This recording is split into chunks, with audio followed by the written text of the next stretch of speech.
નમસ્કાર. આજે આપણે કેળવણીના હેતુઓ આધારિત 25 પ્રશ્નોનો અભ્યાસ કરીશું. તો જોઈએ આપણે પ્રશ્ન 1. કેળવણીનો સૌથી મહત્વનો અને પાયાનો હેતુ કયો ગણાય છે? તો અહીંયા ઓપ્શન આપેલા છે: શારીરિક વિકાસ, સર્વાંગી વિકાસ, માત્ર જ્ઞાન પ્રાપ્તિ કે પછી આર્થિક ઉપાર્જન. તો અહીંયા આપણો સાચો જવાબ છે ઓપ્શન બી, સર્વાંગી વિકાસ. પછી આપણે જોઈએ પ્રશ્ન નંબર 2. સ્વામી વિવેકાનંદના મતે કેળવણીનો મુખ્ય હેતુ શું છે?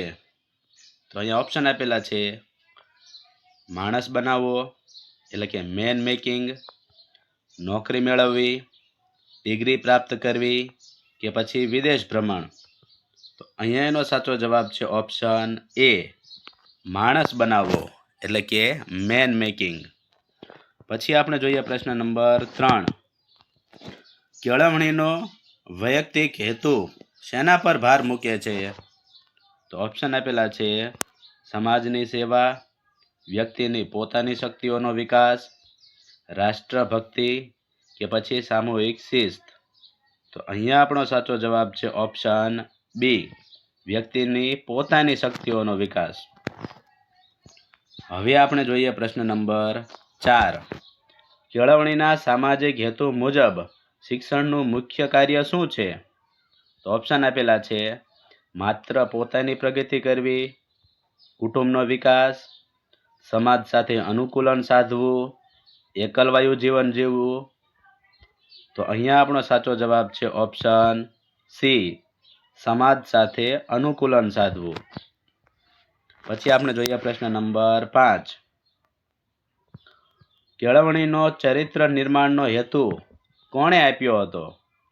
તો ઓપ્શન આપેલા છે: હર્બર્ટ સ્પેન્સર, મહાત્મા ગાંધી, રૂસો કે પછી પ્લેટો. તો અહીંયા આપણો સાચો જવાબ છે ઓપ્શન બી, મહાત્મા ગાંધી. પછી આપણે જોઈએ પ્રશ્ન નંબર 6. કેળવણીનો કયો હેતુ બ્રેડ એન્ડ બટર એટલે કે રોટી બેટી ના હેતુ તરીકે ઓળખાય છે? તો ઓપ્શન આપેલા છે: વ્યાવસાયિક હેતુ, સાંસ્કૃતિક હેતુ, આધ્યાત્મિક હેતુ કે પછી બૌદ્ધિક હેતુ.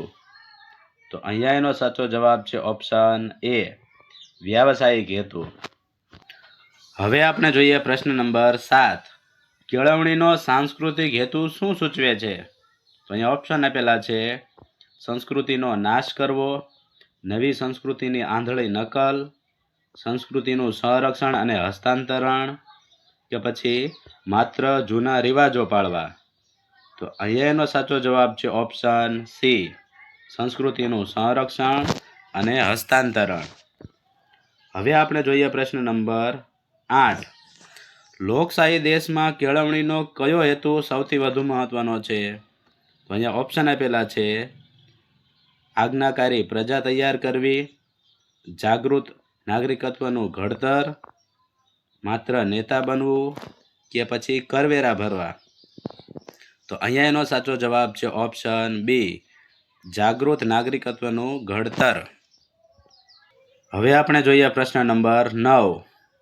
કેળવણીના જ્ઞાન પ્રાપ્તિના હેતુની મુખ્ય મર્યાદા શું હોઈ શકે?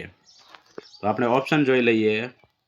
તે બુદ્ધિ વધારે છે, તે માત્ર માહિતીનો સંગ્રહ બની શકે, તે પરીક્ષામાં ઉપયોગી છે કે પછી તે પુસ્તકો દ્વારા મળે છે. તો અહીંયા એનો સાચો જવાબ છે ઓપ્શન બી, તે માત્ર માહિતીનો સંગ્રહ બની શકે. પછી આપણે જોઈએ પ્રશ્ન નંબર 10. શિક્ષણનો આધ્યાત્મિક હેતુ નીચેનામાંથી કયા સંસ્કૃત સૂત્ર સાથે જોડાયેલો છે?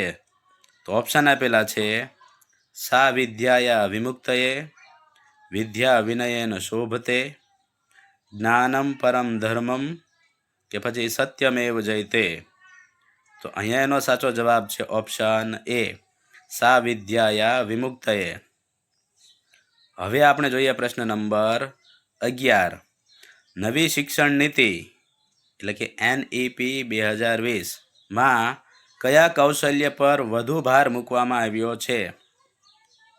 ઓપ્શન આપેલા છે: ગોખણપટ્ટી, માત્ર ભાષા જ્ઞાન, ક્રિટિકલ થિંકિંગ એટલે કે વિવેચનાત્મક વિચારસરણી, કે પછી વધુ લેખન કાર્ય?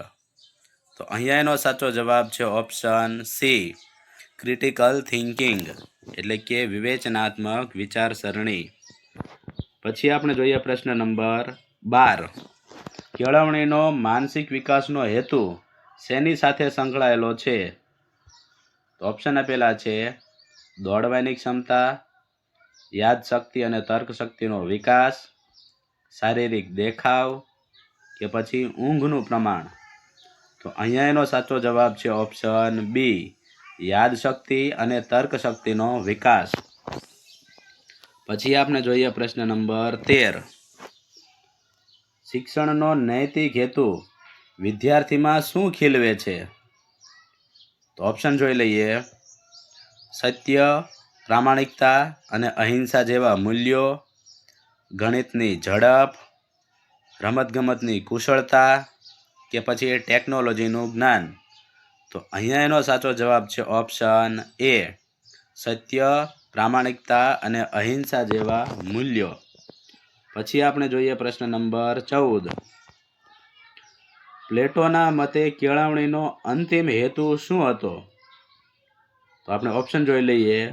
સત્ય એટલે કે ટ્રુથની શોધ કરવી, લશ્કરી તાલીમ, વેપારમાં પ્રગતિ, કે પછી કલામાં નિપુણતા.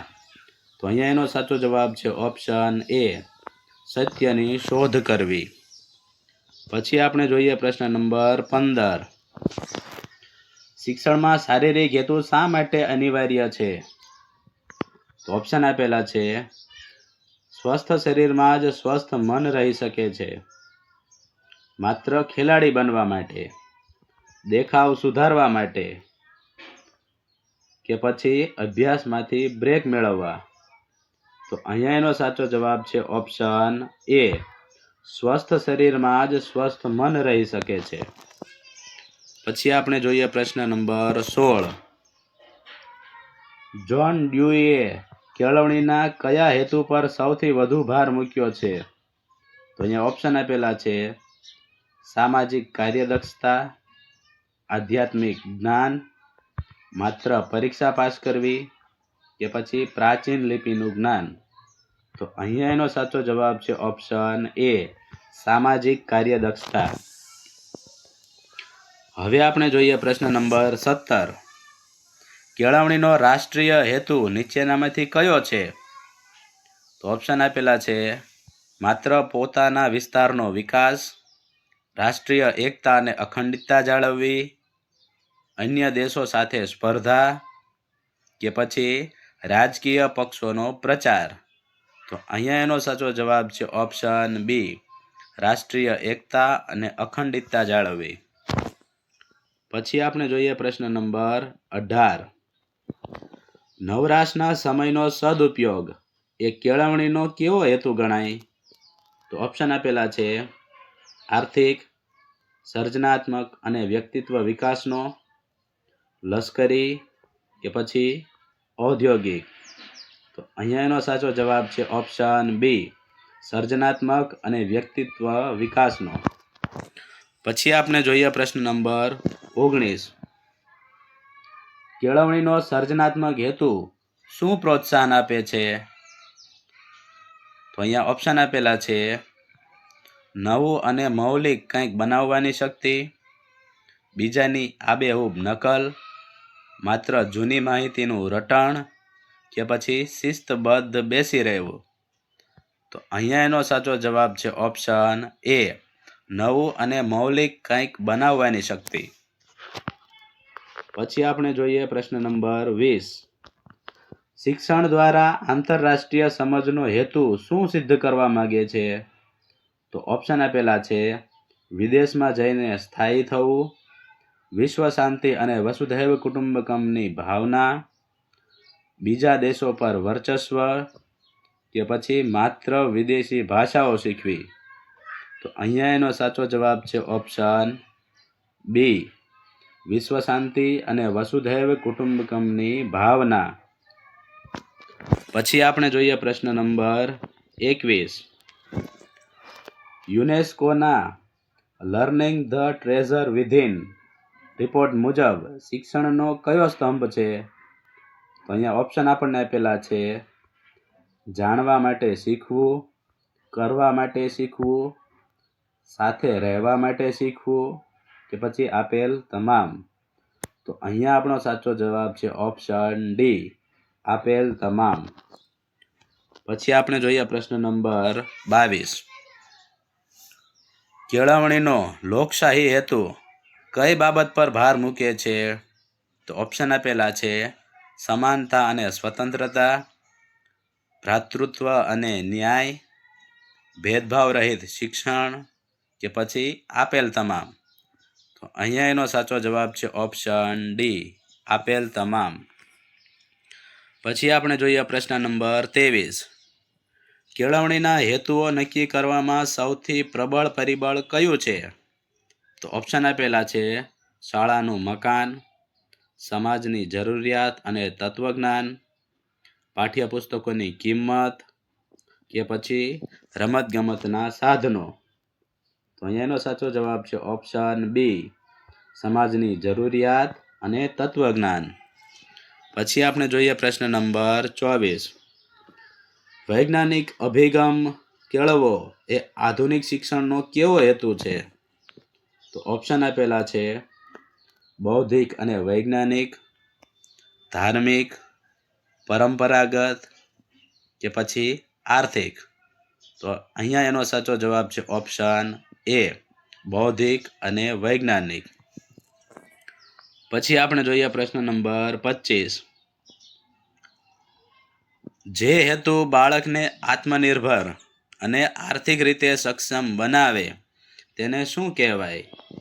તો ઓપ્શન આપેલા છે: વ્યાવસાયિક હેતુ, શારીરિક હેતુ, સાંસ્કૃતિક હેતુ, કે પછી આધ્યાત્મિક હેતુ. તો અહીંયા એનો સાચો જવાબ છે ઓપ્શન એ, વ્યાવસાયિક હેતુ. જો તમને અમારો આ વિડીયો પસંદ આવ્યો હોય તો વિડીયોને લાઈક કરજો, કમેન્ટ કરજો, શેર કરજો અને અમારી યુટ્યુબ ચેનલને સબસ્ક્રાઈબ કરજો. જય હિન્દ, જય ભારત.